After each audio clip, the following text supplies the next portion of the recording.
But sorry, I'm back. The interview was slow. I did everything. I'm back. Now, hopefully, the video might work. Hopefully. Let's get back to the video.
Now, Indiana, you be nice. Now.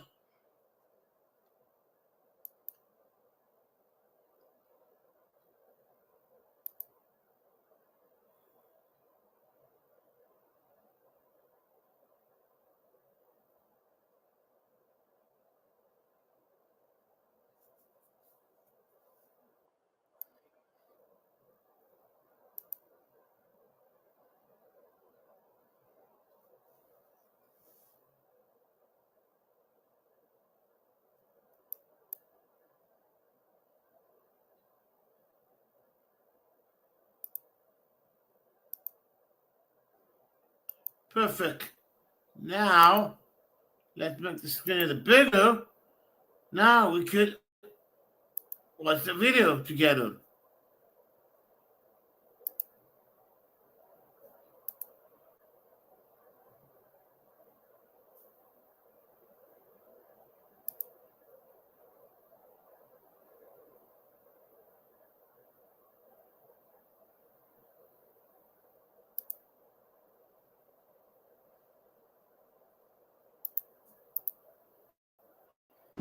In 25035, this matter is on for Much better, huh? sentencing today. I'll note I do have a number of requests to get from you. Well, it's not my end then. It's the video. That they could cover today's proceedings unless there's an objection to the contrary. Is there any objection from the parties? No, Your Honor. You want to come up? Court will permit the same. You want to come up, Ajak? Here. I said we're on for sentencing. It's back on September 22nd. You guys see that video? Guilty to one count of manslaughter in the first degree, the agreed upon sentence being 22 years in state prison with 5 years of post-release supervision,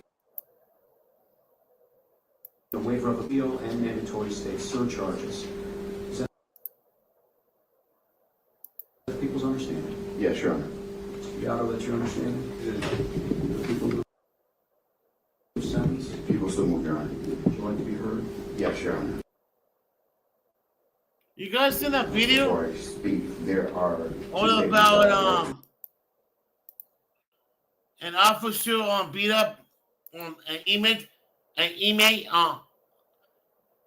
officer beat up a inmate, an officer beat up a prisoner in the prison and a kid. That's on my end. I think it's that video that. I think it's that video of their end. I clear all my cookies, all my glitz. I think it's their end.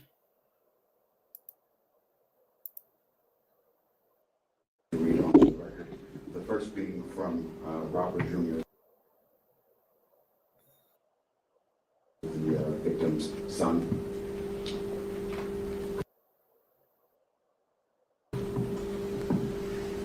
Last December, I watched you beat my father to death on Oh, camera. wow. You showed my father no mercy at all. You treated my dad like he was an object and not a human. Watching your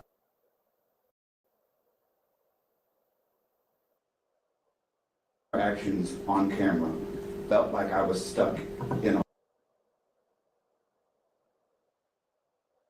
a horror film, a horror movie, and you guys were the monsters. I felt broken. And there was nothing I could do. I will never get my dad back. I pray your loved ones never have to endure the kind of pain. Do you notice that it always, when I copy up anybody, it always the other race. You know? You notice that, everyone? When I copy up anyone, it's the other race. You know? Not the white people, the other race. I don't know why. I don't know why I do that. I wonder if the cops are part of the KKK. You know? I don't know. That's what I'm thinking. You know? 80% or 90%, they beat up the other race, not the white people, mostly. You know? I don't get it. I really don't get it. You know? I don't know if they get paid for it doing this. It's sad. It's dating back the same old way it did back in the 60s and the 70s. You know? Sad.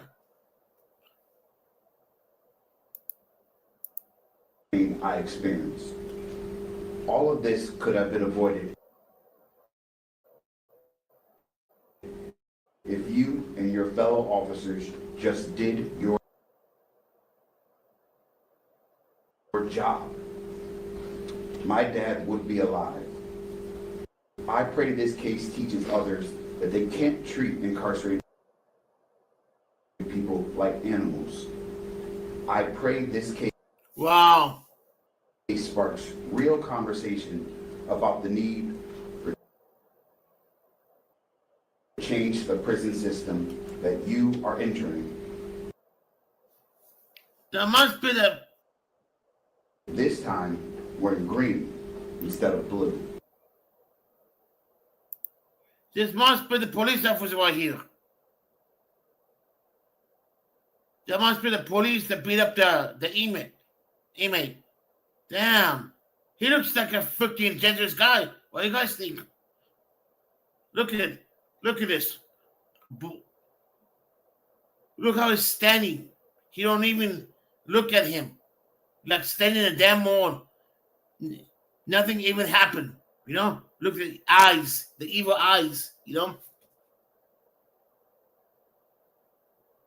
And look at them, reading in the paper. What are you guys thinking on a lower mind, you know?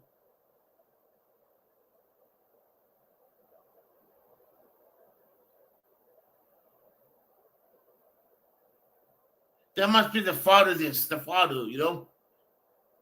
Man, the father is very calm when he was reading this. Very calm, the father is, you know?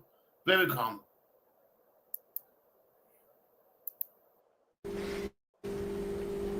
Now, Your Honor, I will read the statement from Jared Ricks, the brother of the brother of Robert Brooks. Oh, brother, I'm sorry, guys. My brother was my idol growing up. He was wise beyond his years, had a heart of gold, and lit up any room he walked in. I will not allow these fateful final moments to define his legacy. Over the last 11 months, my family has felt so many emotions. Grief, anger, resentment, hopelessness are all at the top of that list. Witnessing someone you love being treated with such cruelty by the correctional officers of the New York State Department of Corrections and Community Supervision has opened our eyes to the atrocities transpiring behind those walls. My brother's situation was an anomaly. Not because these organized beatings of incarcerated individuals don't happen. We know that they do. But because the 30-minute recording of the body-worn cameras exists. We've heard countless stories that mirror the events of December 9th, 2024. Oh, no, it's not you, damn. Today, we get justice. Today, we heal just a little bit, knowing that you are no longer authoritative figures of this system that failed Robert Brooks. You will now have a unique experience of going from officer to convict. As you men begin your journey into the New York State Department of Corrections, I hope your welcome committee shows more grace than you gave my brother on December 9th of 2024. Your Honor, we would just ask that. If you guys coming in, welcome in, TH and OMR.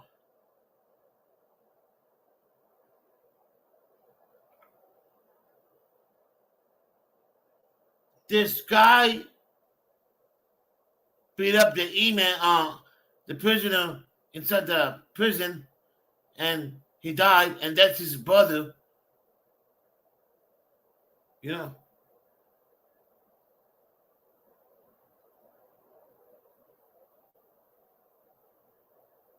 I don't know who you are. Well, that's the first warning. Not be nice. Good morning, John Paul. How you doing, my friend?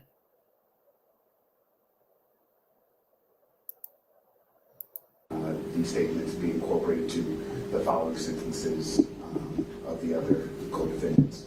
We won't reread those for each one of those sentences. Your Honor, I'll just briefly follow up with a statement from the people.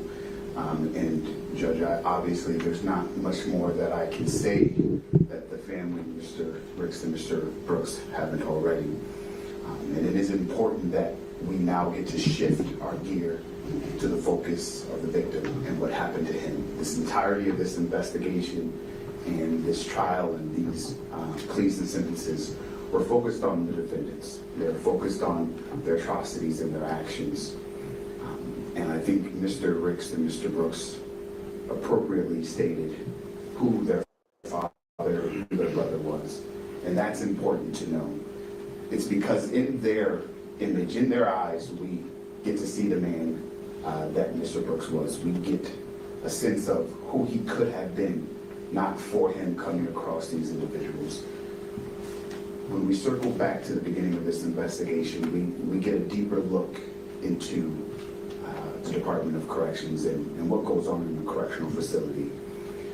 And unfortunately, Mr. Brooks came across Mr. Freeman on that day.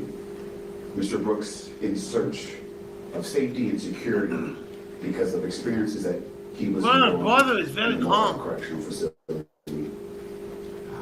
It came to light that he was seeking safety and protection from the wrong place, unfortunately. That when he received that welcoming committee, it was not from the individuals that were supposed to be protecting him, and yet it was those individuals that became his abusers.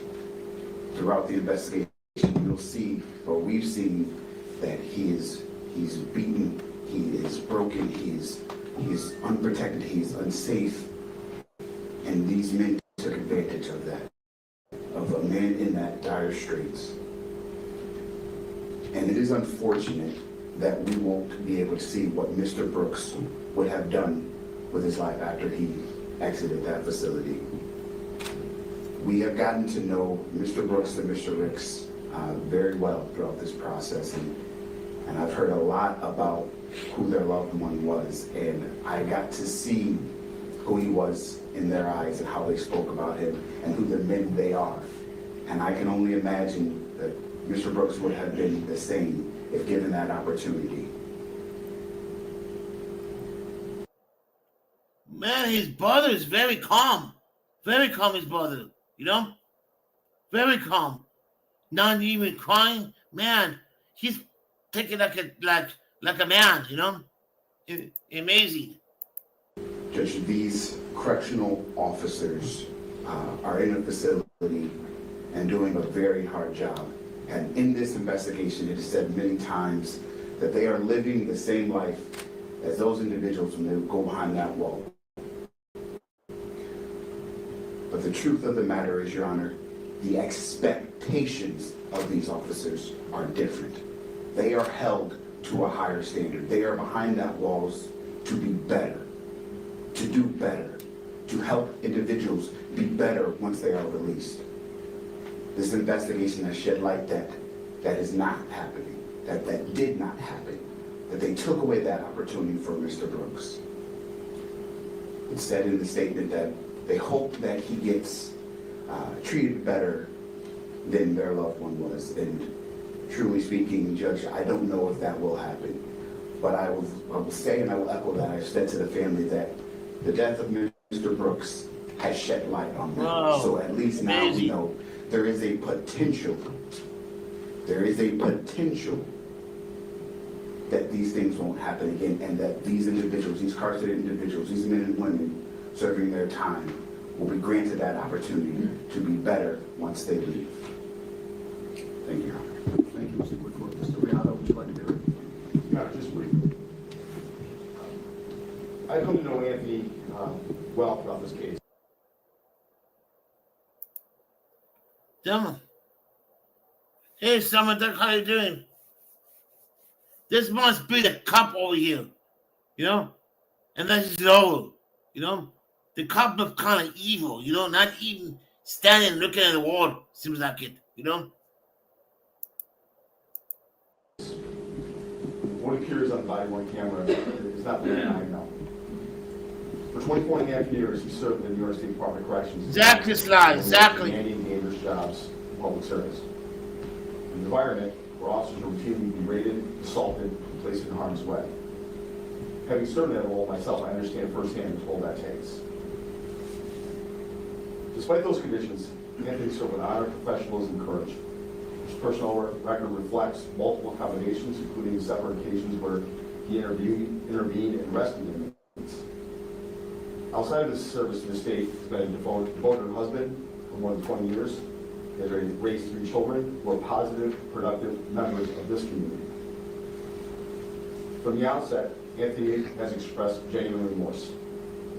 He understands that the situation deteriorated regardless of the circumstances unfolding. He knows he should have intervened. While friends and family urged him to continue fighting these charges, he insisted on taking responsibility and directing the result of this case. Some may attempt to define him solely what occurred on December 9th, 2024. But that isolated moment does not erase a lifetime of honorable service, personal sacrifice, and meaningful contribution. His character, his career, the way he's lived his life, the family he's raised, speaks truly to who he is. Thank you. Thank you, Mr. Rihanna. Mr. Farina, was there anything that you want to say prior to being sentenced? Well, for the record, the defendant did waive his right to appeal at the time of his plea, so I'll not be going over those rights again. One thing I want to clarify, I did receive your sentencing memorandum, Mr. Rihanna, and with the number of statements on Mr. Farina's behalf that were attached there too, there was one overriding theme in a great many of them, which implored me to show leniency and impose a sentence less than was agreed to by the parties. So we're all very clear and very much on the same page. This is an agreed upon sentence. This is an agreement that was reached between the prosecution and the defense. At this juncture, this court has no authority for the people's asking to sentence to a minute more than was agreed to, or for anyone else is asking to sentence to a minute less than was agreed to. The agreed upon sentence is what will be imposed here today.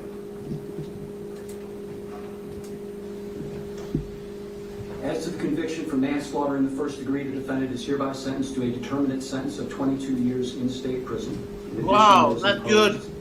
5 years of post-release supervision, along with a mandatory surcharge, crime victim, and DNA fees, which will total $375. The defendant is committed for the term of the sentence.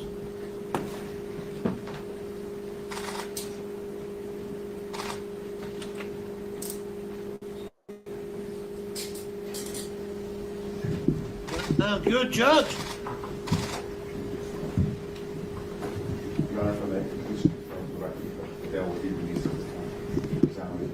bail will be released, however, the proposed form you sent to me suggested that I was returning that to you, but it was posted by a Diane Farina. Correct. Well, the judge is pretty good, a judge. You know, 22 years in prison. That's not bad.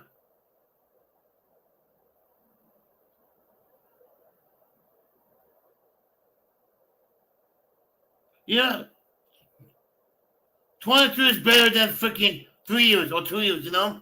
But at least the judge gave a fair, you know? I agree with this guy. It should be more, you know?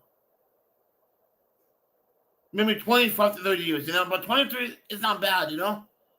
But he didn't say nothing all about parole or nothing, you know? I think he's going to send it to 23 years straight, I think, you know? It'll be returned to Diane Farina. Understood.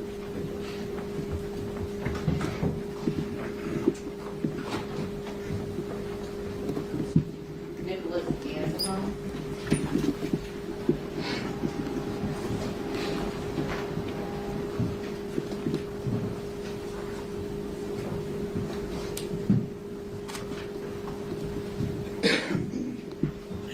This is the matter of the people against Nicholas Anzalone, indictment 25035. This matter is on for sentencing. As back on September 22nd, the defendant pled guilty to 1 count of manslaughter. Very interesting, you know? They have another video with someone. It's all about he's calling out directly his life. I don't know if you see there. I'm gonna play that video, you know.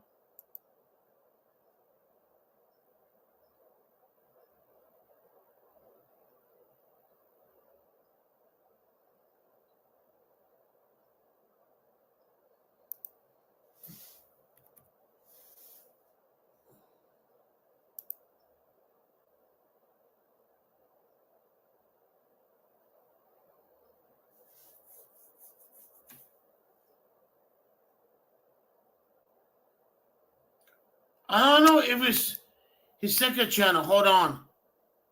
I think he have another channel. I'm not sure if it's second channel or not. Seriously, I don't know if it's the second channel. Hold on.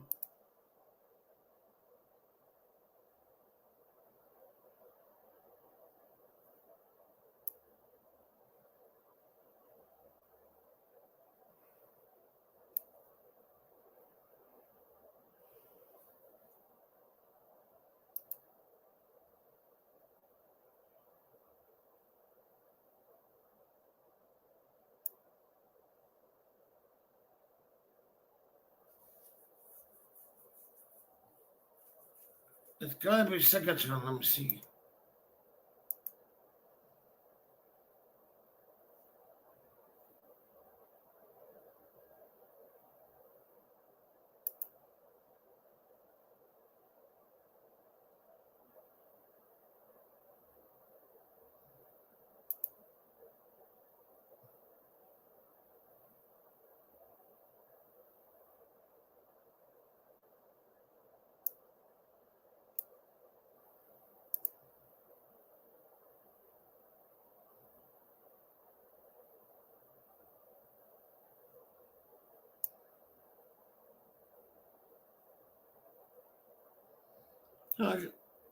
I can't find it. Damn it.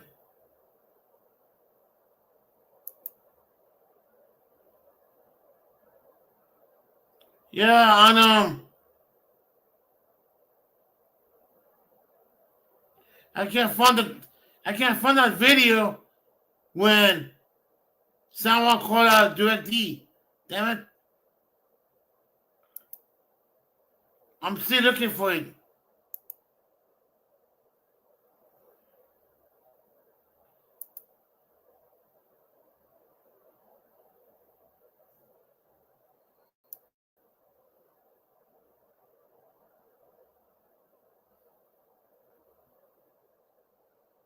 Guys, give me a couple minutes. Let me find the video.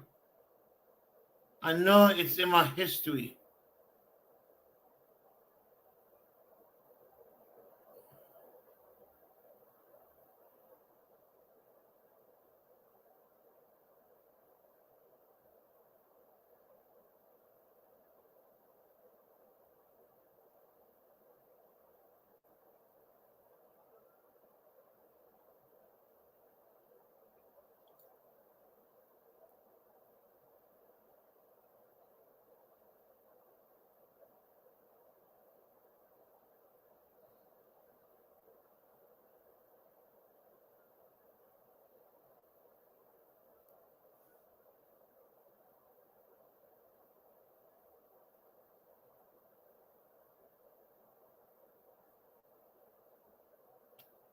I'm still looking at.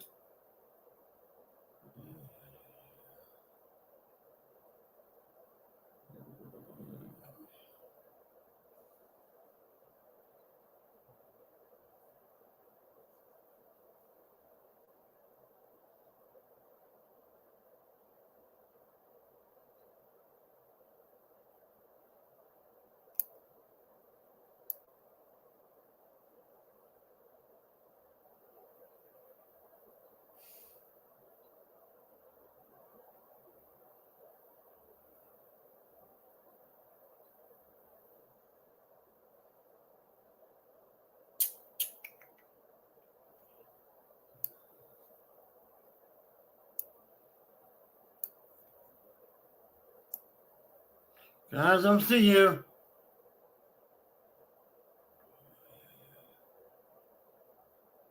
Huh. I can't find it.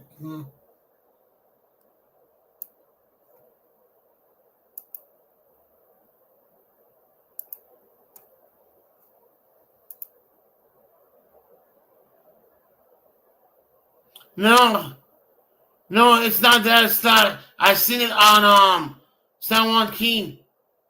It's in my history. I have to look at it. He was calling out direct D. I need that. I need that video. I can't find it. Damn it!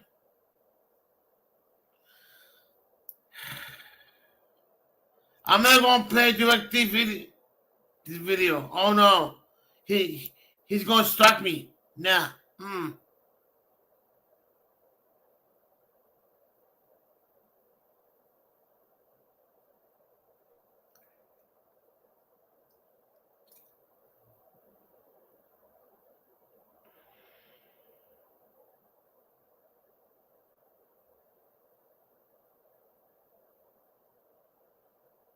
No, it's not number 14.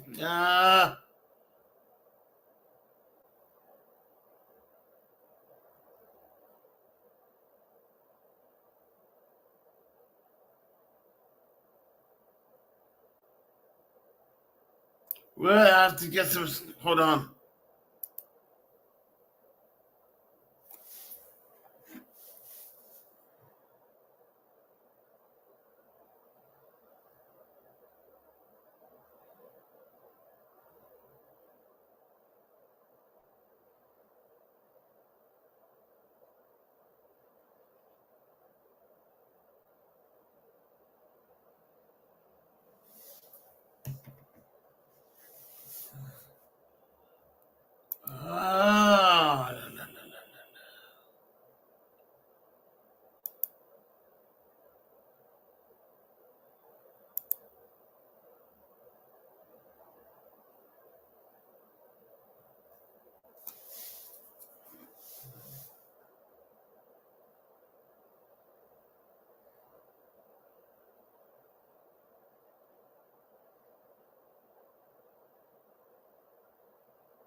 Oh, well.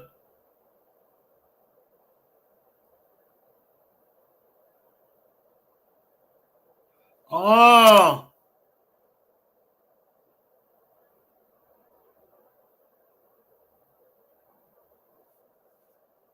maybe. I don't know. Yeah.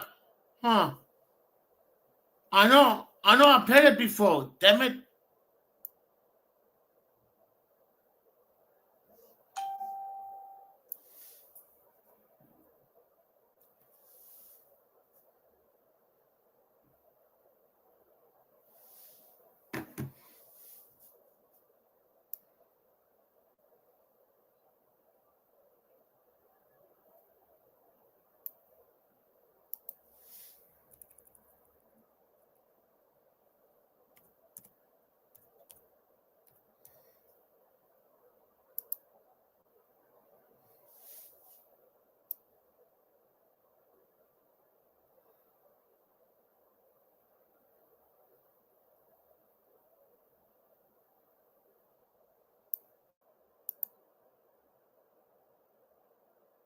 Damn it. Oh, well.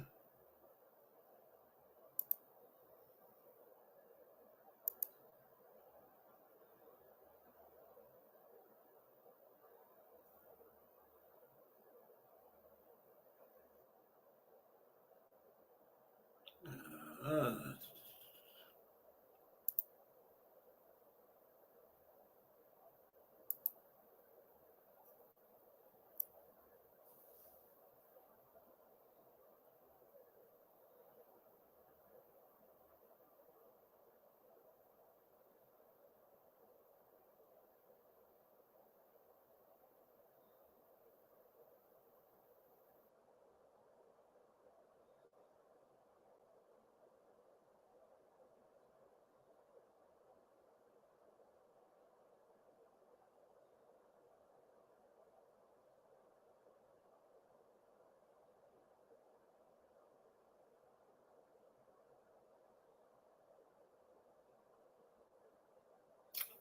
uh,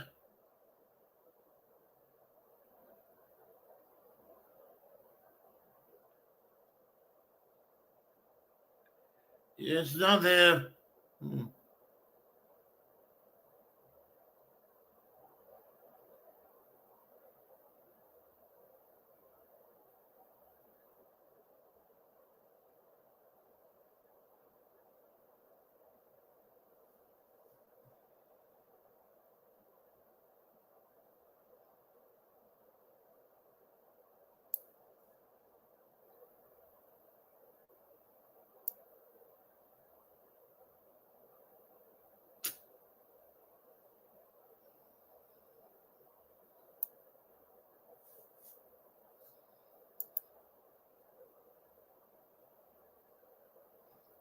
Okay, that's funny. Well, guys, I'm going to end this, guys.